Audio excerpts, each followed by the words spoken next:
wabarakatuh. Saya Sela Florestia Siregar, mahasiswi UIN Sunan Gunung Jati Bandung, jurusan Pendidikan Biologi. Sebelumnya saya ucapkan terima kasih kepada para panitia yang telah mempersiapkan acara ini dengan sebaik mungkin. Dan juga saya ucapkan terima kasih atas kesempatan yang telah diberikan kepada saya sehingga saya dapat menyampaikan paper saya pada seminar nasional ini. Adapun judul paper saya adalah Profil Keterampilan Proses Sains Siswa Kelas 11 pada materi Sistem Ekskresi. Bismillahirrahmanirrahim. Baiklah, judul paper saya Profil Keterampilan Proses Sains Siswa Kelas 11 pada materi Sistem Ekskresi. Penelitian ini merupakan penelitian deskriptif dengan metode survei dan cross-sectional survey design, di mana mengumpulkan data pada suatu waktu terhadap objek penelitian.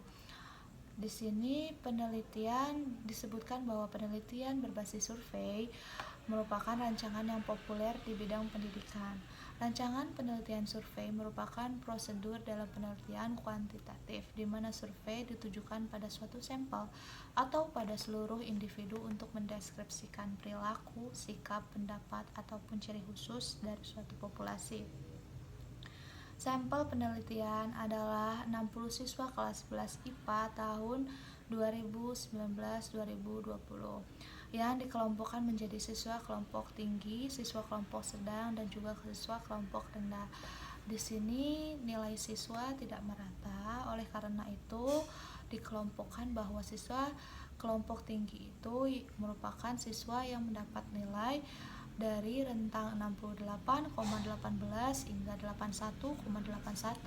Kemudian untuk siswa kelompok sedang, yakni siswa yang memperoleh nilai dengan rentang 63,63 sampai dengan 65,9. Adapun siswa kelompok rendah, yakni siswa yang memperoleh nilai dengan rentang nilai 40,9 hingga 50.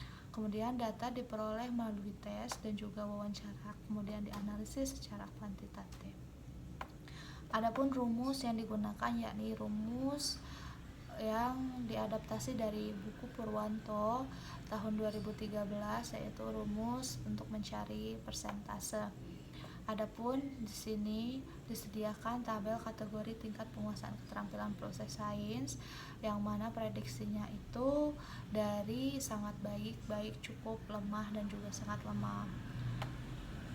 Hasil dari penelitian ini, pertama, dilakukan pengukuran statistik deskriptif menggunakan SPSS versi 23, diantaranya untuk mengukur mean, median, dan modus. Selain itu akan dilihat juga nilai minimum dan maksimum untuk mendukung pengukuran dalam penelitian. Berbagai pengukuran bertujuan untuk melihat tingkat kategori keterampilan proses sains siswa. Kemudian diperoleh hasil statistik deskriptif seluruh siswa, di mana min berkisar 60,67, kemudian median 63,63, modus pun demikian 63,63, kemudian ada standar deviasi 11,43, nilai minimum 40,9, dan nilai maksimum 81,81. Melihat min yang didapat, maka diketahui bahwa rata-rata nilai siswa yaitu 60,67, sedangkan nilai yang dominan muncul adalah 63,63 dilihat dari modus yang didapatkan. Kemudian sebelumnya diketahui bahwa maksimal nilai yang diberikan adalah 100, maka merujuk dari tabel 1 terkait kategori tingkat penguasaan keterampilan proses sains, maka disebutkan bahwa secara keseluruhan siswa kelas 11 menduduki kategori cukup dalam keterampilan proses sains.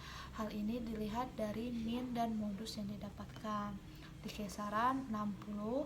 Nah, jadi melihat dari tabel untuk rentang nilai 41 sampai 60 tergolong cukup. Oke.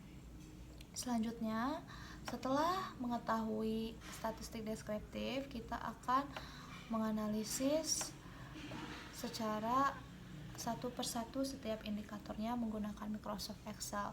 Di sini rata-rata dari setiap indikator yang diperoleh siswa masing-masing kelompok akan diubah menjadi persentase, kemudian dikategorikan dengan melihat dari tabel tingkat penguasaan yang ada pada tabel 1 tadi.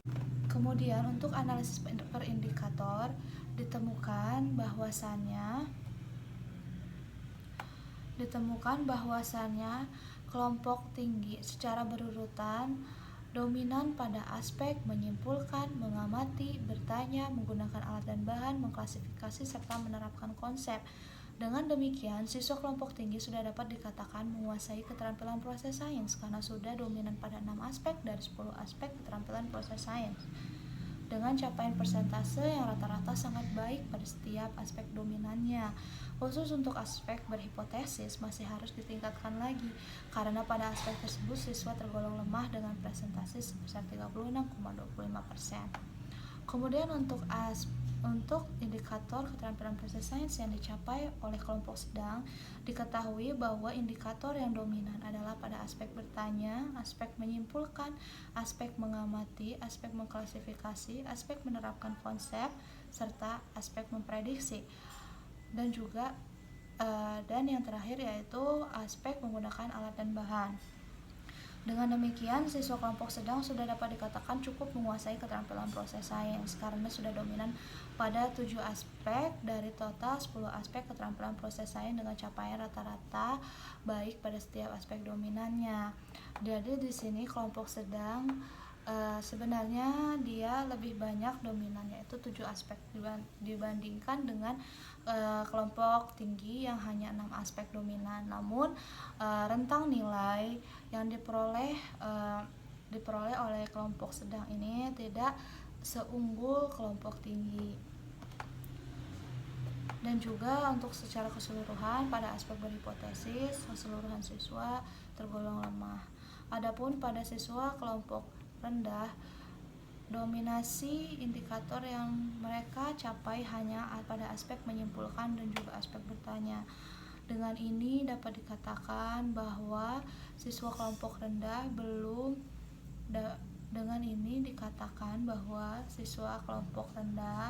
masih belum menguasai keterampilan proses